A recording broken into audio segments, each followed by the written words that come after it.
الحمد لله وحده والصلاة والسلام على من لا نبي بعده أما بعد فأعوذ بالله من الشيطان الرجيم بسم الله الرحمن الرحيم حاميم تنزيل الكتاب من الله العزيز العليم غافر الذنب وقابل التوب شديد العقاب ذي الطول لا إله إلا هو العزيز الحكيم صدق اللہ العظیم۔ محترم حضرات، سورہ غافر کی ابتدائی آیات میں نے تلاوت کی، جس میں اللہ تعالیٰ کے مختلف صفات کا ذکر کیا گیا ہے اور انسان کو امید اور آس دلانے کے ساتھ ساتھ اس کو اپنے قہر و غضب سے بھی ڈرایا گیا ہے۔ ایک ہی آیت کے اندر یہ فرمایا گیا ہے تنزیل الکتاب من اللہ العزیز العلیم، یہ اللہ کی کتاب ہے، اسی نے نازل کی ہے، جو قوت والا بھی ہے، علم والا بھی ہے، اور غافر الذنب گناہ بخشنے والا ہے، قابل التوب توبہ قبول کرنے والا ہے، شدید العقاب سخت عذاب دینے والا ہے، ذی الطول قوت والا ہے، قوت والا ہے۔ کسی کو سزا دینا چاہے، کسی کو عذاب دینا چاہے تو کوئی سامنے اٹھ کر کھڑا نہیں ہو سکتا، کوئی سامنے نہیں آ سکتا، کوئی ٹھہر نہیں سکتا، کوئی باز پرس نہیں کر سکتا۔ یہ آیت بار بار آدمی سمجھتا رہے، سنتا رہے، سناتا رہے، پڑھتا رہے، غور اس پہ کرتا رہے تو آدمی سیدھے راستے پر جائے گا۔ مشکل وہاں پہ پیش آتی ہے جب بات کہ ایک رخ کو سامنے لایا جائے، دوسرا رخ آنکھوں سے اوجھل ہو جائے۔ کچھ لوگ، کچھ مقررین ہم دیکھتے ہیں، یہ سعودیہ میں گئے ہوگا غالباً یا کسی دوسرے عرب ملک، غالباً تو یہ سعودیہ، وہ ایک صاحب ہے، جو کوئی اس سے پوچھتا ہے کہتے ہیں ان اللہ غفور الرحیم، بڑا میٹھی میٹھی انداز میں بولتا ہے۔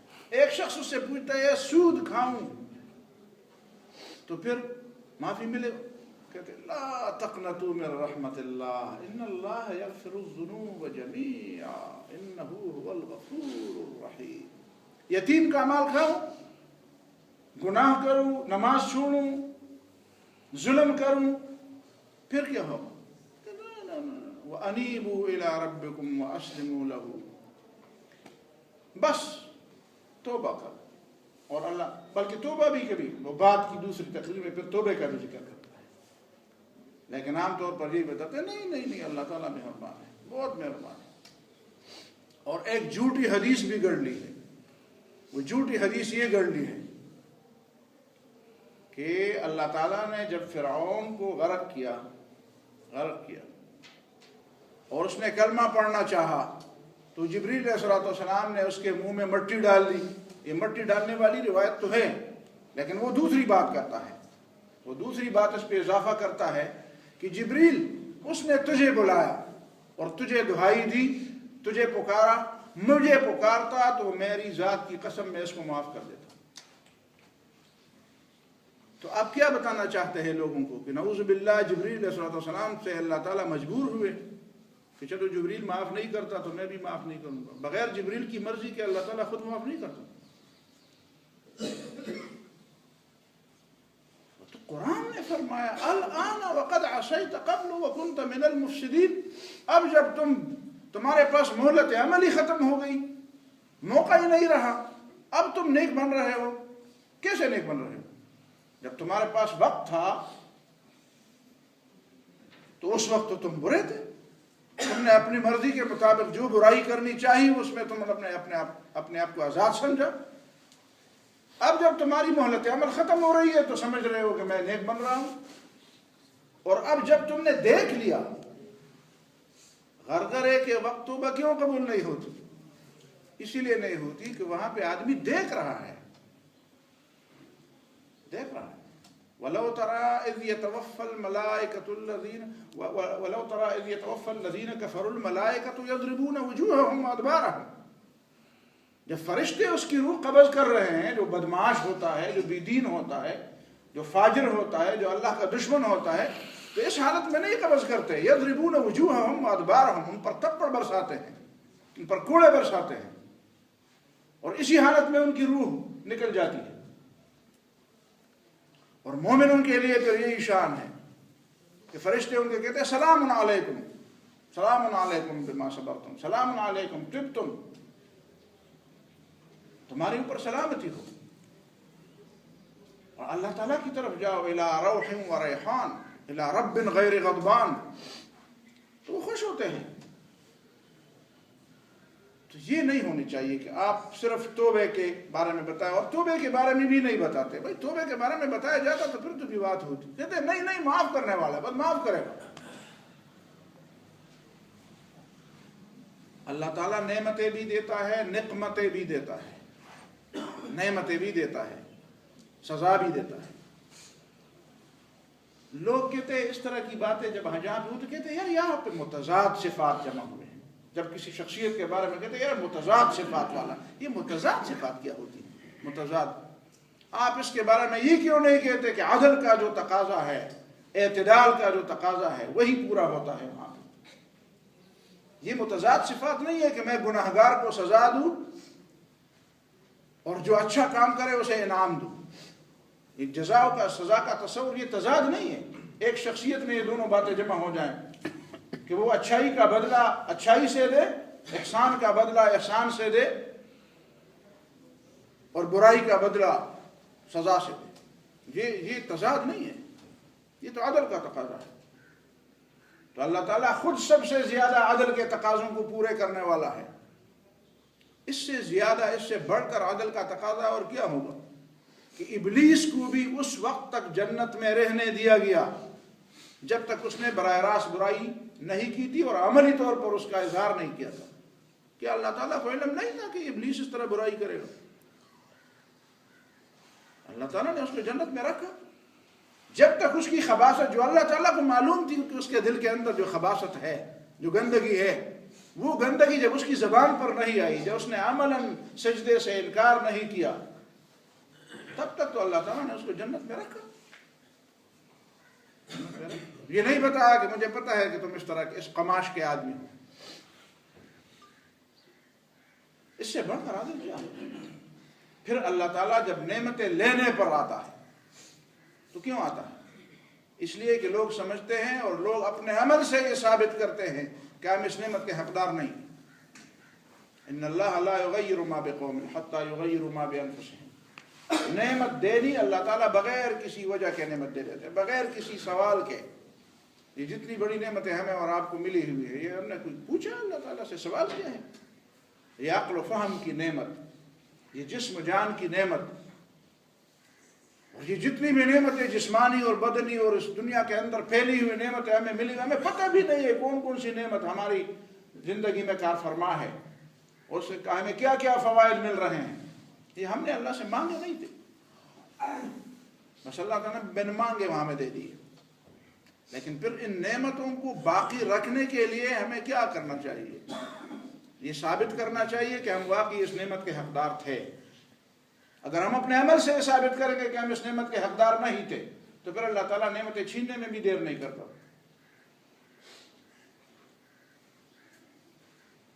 تو دنیا میں بھی کبھی اللہ تعالیٰ نعمتیں چھین لیتا ہے، زندگی بھی چھین لیتا ہے. اسی کو عذاب کہتے ہیں، دنیا میں عذاب. وَلَنُذِيقَنَّهُم مِّنَ الْعَذَابِ الْأَدْنَىٰ دُونَ الْعَذَابِ الْأَكْبَرِ.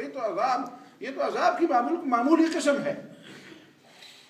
اور ان عذابوں کے لیے بھی اللہ تعالیٰ نے قواعد بنے. ویسے ہے تو مشیت اللہ تعالیٰ کی، بنیادی چیز تو اللہ تعالیٰ کی مشیت ہے. آخرت میں بھی اللہ تعالیٰ کی مشیت ہے. اللہ تعالیٰ کے لیے یہ جو قانون کا لفظ لوگ استعمال کرتے ہیں غلط کرتے ہیں. کہ اللہ کا قانون ہے، اللہ کی عادت ہے، اللہ کی سنت ہے. آپ یہ بات بتائیں. قرآن نے اس کے لیے سنت کا لفظ استعمال کیا. سنت اللہ التی قد خلت فی عبادہ. سنت من قد ارسلنا قبلک من رسلنا، اللہ کی سنت ہے، کوئی اللہ کی سنت تبدیل نہیں کر سکتا، اللہ تعالیٰ خود اپنی سنت تبدیل کر دیتا ہے۔ وَلَن تَجِدَ لِسُنَّتِ اللَّهِ تَبْدِيلًا، یعنی مبدلا، کوئی اللہ کی سنت تبدیل نہیں کر سکتا، کوئی قوت نہیں رکھتا، کوئی اختیار نہیں رکھتا کہ اللہ کی سنت کو تبدیل کرے، اللہ اپنی سنت تبدیل کر دیتا ہے، تو اللہ کی سنت ہے۔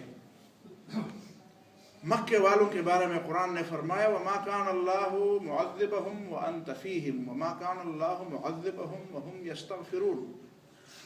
استغفار اللہ تعالیٰ کے عذاب سے بچانے والی چیزیں ہیں، ورنہ عذاب دینا تو اللہ تعالیٰ کی مشیت ہے، یغفر لمن یشاء ویعذب من یشاء، لیکن جو استغفار کرتے ہیں وہ اللہ تعالیٰ کے عذاب سے بچ جاتے ہیں، استغفار کرتے ہیں۔ لیکن مشرک بھی استغفار کرے، مشرک بھی مانگے کہ ہم گناہگار ہیں، وہ تو مشرک تھے مکے والے، ان کے بارے میں قرآن نے فرمایا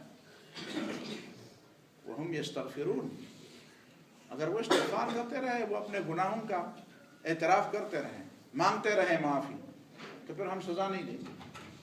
لیکن جب کھل کر سامنے آ جاتے ہیں، پھر بعد میں فرمایا بدر میں پھر کیوں سزا دی، وَمَا لَهُمْ أَلَّا يُعَذِّبَهُمُ اللَّهُ وَهُمْ يَصُدُّونَ عَنِ الْمَسْجِدِ الْحَرَامِ وَمَا كَانُوا أَوْلِيَاءَ، جو اللہ تعالیٰ کے راستے میں بند باندھتے ہیں، جو اللہ تعالیٰ کے شعائر کی توہین کرتے ہیں، پھر ان پر عذاب آتا ہے۔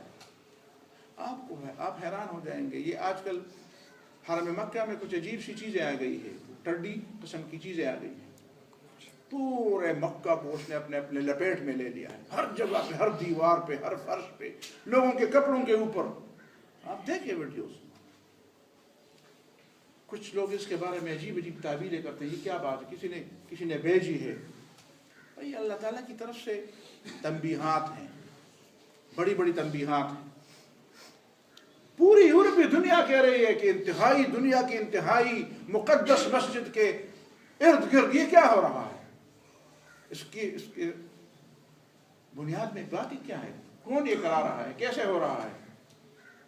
ہمارے دماغوں پر سائنسدانوں کا ایسے بیدین لوگوں کا ایک ٹولہ مسلط ہے، جب اللہ تعالیٰ کی عذاب کی کوئی نشانی آتی ہے، جب اللہ تعالیٰ ہمیں ڈرانا چاہتا ہے تو وہ ان کی سائنسی توجیحات شروع کر دیتے ہیں کہ نہیں اس کا تو یہ مطلب تھا۔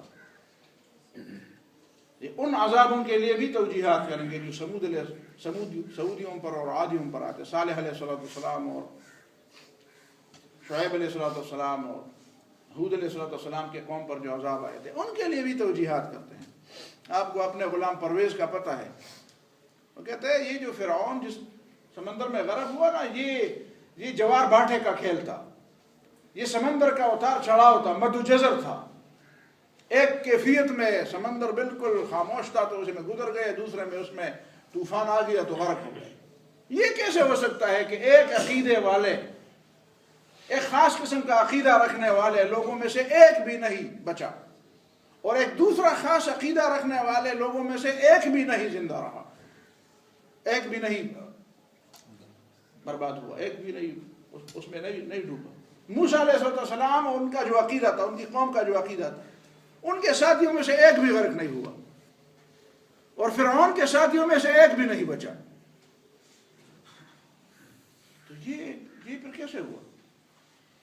سمود، عاد، جن لوگوں پر عذاب آئے، اب ہمیں بھی بتایا گیا ہے، آپ پر اللہ تعالیٰ کی نعوذ باللہ، ہمیں اللہ تعالیٰ معاف فرمائے، عذاب آنے کے طریقے کیا ہیں، کن لوگوں پر عذاب آتا ہے۔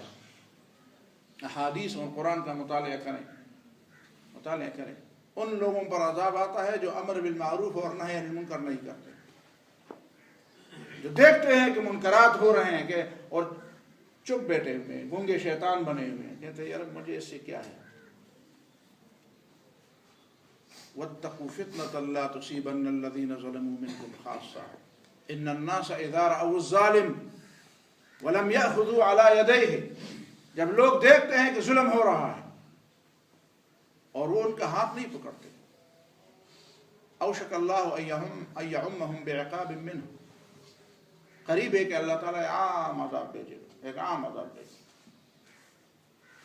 سود کھانے والوں کے خلاف اللہ تعالیٰ نے اعلان جنگ کیا ہے۔ ہم نعوذ باللہ خدا کے ساتھ بھی آئیں بائیں شائیں کرتے ہیں، آئیں بائیں شائیں کرتے ہیں۔ جس طرح لوگ ترخاتے ہیں لوگوں کو، نعوذ باللہ ہم شریعت کے ساتھ بھی اسی طرح کے معاملے ہمارے لوگ کرتے ہیں، ترخاتے ہیں، نہیں جی اس کا تو یہ پہلو ہے، اس کا کیا بنے گا، اس کا کیا بنے گا۔ جب ظلم زیادہ ہو رہا ہو، جب ظلم، واتق دعوۃ المظلوم فإنہ لیس بینہا وبین اللہ حجاب، ظلم نہ کرو نا، ظلم تو نہ کرو۔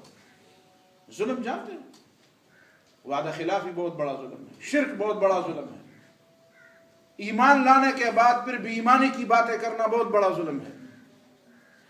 تو ظلم کی کئی قسمیں ہیں، اور ہماری قوم ساری باتوں میں گرفتار ہے، ساری چیزوں میں گرفتار ہے، پوری دنیا اسی میں گرفتار ہے۔ آپ حیران ہو جاتے ہیں، رسول اللہ صلی اللہ علیہ وسلم کی ایک بات جب ہم بار بار سنتے ہیں، نبی صلی اللہ علیہ وسلم جب دیکھتے تھے کہ آسمان میں بادل چھائے ہیں تو حضرت عائشہ رضی اللہ تعالیٰ عنہ فرماتی ہے رسول اللہ صلی اللہ علیہ وسلم کو قرار نہیں آتا تھا، قرار نہیں آتا، کبھی اندر جاتے ہیں کبھی باہر جاتے ہیں، اور چہرے پر ایسے اثرات ہیں، خوف کے اثرات ہیں۔ میں نے پوچھا اے اللہ کے رسول آپ کی تکلیف ہے، آپ کیا محسوس کر رہے ہیں؟ کہتے ہیں اس بادل جب تک اس میں سے پانی نہ برسے مجھے خطرہ ہے۔ اللہ تعالیٰ نے ایک قوم پر اسی سے عذاب بھیجا تھا، جب اللہ تعالیٰ نے ان پر ایک سخت گرمی میں اس کو گرفتار کر دیا، تو پھر دیکھا بادل کا ایک ٹکڑا آ گیا، نظر آ گیا، ایک دوسرے کو بلانے لگے، قالوا هذا عارض ممطرنا، ابھی اس سے بارش ہو جائے گی۔ عارض بادل کو عارض کہتے ہیں، عربی زبان کے ایک ایک لفظ میں بڑا معنی ہوتا ہے۔ عارضی چیز ہے نا، عام طور پر تو آسمان ابرآلود نہیں ہوتا، عارض وقتی چیز ہے۔ ممطرنا ابھی بارش ہو جائے گی، اور قرآن نے کیا فرمایا؟ بل هو ما استعجلتم به، یہ تو وہی چیز ہے جو تم مانگتے تھے، تم نقد کے بڑے دلدار تھے، تم نقد کے بڑے مانگنے والے تھے، تم کہتے ہمیں تو نقد ہی چاہیے، ہمیں تو جو کچھ چاہیے دنیا میں چاہیے۔ بل هو ما استعجلتم به، وہی چیز ہے جو تم نقد مانگتے تھے۔ ریح فیہا عذاب علیم، ایک تیز آندھی ہے جس کے اندر عذاب چھپا ہوا ہے۔ تدمر کل شیء بامر ربھا، اس کو اپنے رب کا حکم ہے کہ ہر چیز کو ملیامیٹ کر دو، برباد کر دو۔ فاصبحوا لا یرا الا مساکنہم، لوگ نظر نہیں آئے گا، پھر یہ نہیں معلوم تھا کہ یہاں پہ کوئی باشندہ بھی تھا، صرف گھر ہی گھر نظر آئے بس۔ کأن لم تغن بالامس، ایسا لگتا تھا جیسے کل سے پہلے یہاں تک کوئی تھا ہی نہیں، یہاں پہ کوئی آبادی نہیں تھا، یہ آبادی تھی ہی نہیں، یہ تو زمانوں سے ویرانی ہے۔ تو لوگ کیا سمجھتے ہیں یہ جو بادل آتے ہیں پھر اسی طرح چلے جاتے ہیں۔ تو میں کل سے یہ سوچ رہا ہوں کہ اللہ تعالیٰ کی یہ بھی بڑی مہربانی ہے کہ چلو بارش تو نہیں ہوتی لیکن عذاب بھی نہیں برستا، تو لوگ کیا اسی انتظار میں ہے۔ یا ایھا الناس توبوا الی اللہ جميعا، توبوا الی اللہ توبۃ نصوحا، لوگوں اللہ کی طرف پلٹ کر آ جاؤ، اللہ کی طرف پلٹ کر آ جاؤ اور استغفار کرو، معلوم کر لو کہ کون یہ ہمارے ہاں لوگ کہتے ہیں پتہ نہیں یہ کس گناہ کی سزا ہوگی۔ اس کا مطلب یہ ہے کہ تم صرف اس گناہ سے توبہ کرنا چاہتے ہو جس گناہ کی یہ سزا ہے۔ ہمارے لوگوں کے پتہ نہیں چدا بدا کم گناہ سزائی، اس کا مطلب یہ ہے کہ ہر گناہ سے توبہ ضروری نہیں ہے، صرف اسی گناہ سے توبہ ضروری ہے جس کی یہ سزا ہے۔ یہ ذرا سخت اور مشکل ہے، نہیں جی ہر گناہ سے توبہ کرو، ہر گناہ سے توبہ کرو۔ میں طلبہ کو سمجھاتے وقت ایک نقطہ بتا دیتا ہوں۔ کچھ لوگوں نے جب یہ آیت پڑھی کہ ان اللہ یحب التوابین ویحب المتطہرین، اللہ توبہ کرنے والوں کو پسند کرتے ہیں اور ان لوگوں کو پسند کرتے ہیں جو اپنے آپ کو پاک رکھتے ہیں۔ تو جب یہ آیت بعض لوگوں نے پڑھی جو بے علم لوگ تھے، جو ناسمجھ لوگ تھے، بے علم شیخ جس کو کہتے ہیں، بے علم شیخ، ان لوگوں نے جب دیکھا کہتے اچھا گناہ کرنے کے بعد جب آدمی توبہ کر دیتا ہے تو اللہ کو پسند ہو جاتا ہے، تو آئے بڑے بڑے گناہ کر لیں گے۔ انہوں نے سوچا بڑے بڑے گناہ کر لیں گے اور پھر توبہ کر لیں گے اور پیٹیں گے اپنے آپ کو کہ یا اللہ توبہ، یا اللہ ہم سے تو بڑا گناہ، تو پھر اللہ تعالیٰ کو پسند آ جائیں گے۔ تو میں طلبہ سے پوچھتا ہوں بچاؤ یہ رویہ ٹھیک ہے کہ غلط ہے؟ تو سمجھ تو جاتے ہیں کہ رویہ تو غلط ہے، تو پھر پوچھتا ہوں کیوں غلط ہے؟ تو توجیحات کرتے ہیں یہ وجہ ہے وہ وجہ. میں نے کہا وجہ وہ نہیں ہے جو تم بتاؤ, وجہ یہ ہے کہ اس نے یہ سمجھا ہے کہ آؤ گناہ کر لوں گا اور پھر توبہ کر لوں گا. اس کا مطلب یہ ہے کہ ابھی تک تو میں نے کوئی گناہ کی ہی نہیں ہے جس سے میں توبہ کر لوں. یہ بنیادی غلطی ہے. توبے کے لیے مزید گناہ کی ضرورت ہے. توبے کے لیے اپنے آپ کو ذرا دیکھنے کی ضرورت ہے کہ سر تا پاؤں اپنے آپ کو دیکھو, ذرا اپنے ماضی پر بھی, ذرا اپنے رویے پر بھی, ذرا اپنے عقیدے پر بھی, ذرا اپنے عمل پر بھی. ان چیزوں پر ذرا دھیان دو نا, ذرا توجہ دو. تو گناہگار ہی گناہگار ہیں ہم. کل بنی آدم خطاؤن, آدم کے ہر بیٹے خطا کار ہیں. بس یہ جو گزشتہ گناہ ہم نے کیے ہیں نا, یہ کافی ہیں توبے کے لیے. مزید گناہ کرتے ہو کہ مزید گناہ کریں گے اور پھر توبہ کریں گے. توبوا الی اللہ جمیعا ایھا المؤمنون لعلکم تفلحون. کامیابی کا راستہ چاہتے ہو دنیا میں بھی اور آخرت میں بھی, تو اللہ سے معافی مانگو. اللہ کے دربار میں جا کر دل جڑاؤ, اللہ سے اپنے گناہوں کی معافی مانگو. غلطیاں جو کی ہیں اس سے باز آ جاؤ. بس مزید کے لیے کوئی گنجائش نہ چھوڑو. اور جب واپس آ جاؤ گے تو اللہ تعالیٰ بھی تواب ہے. اللہ تعالیٰ تم سے ناراض تھا, اب وہ بھی راضی ہو جائے گا, اور ایسا راضی ہو جائے گا کہ پھر پسند بھی کرے گا. دنیا کے انسان صرف پسند نہیں کرتے, راضی ہو جاتے ہیں, پسند نہیں کرتے. لیکن اللہ تعالیٰ راضی بھی ہو جاتا ہے, پسند بھی کرتا ہے. تو یہ 2-3 باتیں تھی. میں نے کچھ اشارات میں باتیں بھی کی تھی, اور ہماری ساری باتیں اسی طرح ہوتی ہیں, لیکن سمجھنے والوں کے لیے ہم گنجائش چھوڑ دیتے ہیں. اللہ تعالیٰ مجھے اور آپ کو سمجھ اور عمل کی توفیق عطا فرمائے. اقول قولی ھذا واستغفر اللہ لی ولکم ولسائر المسلمین.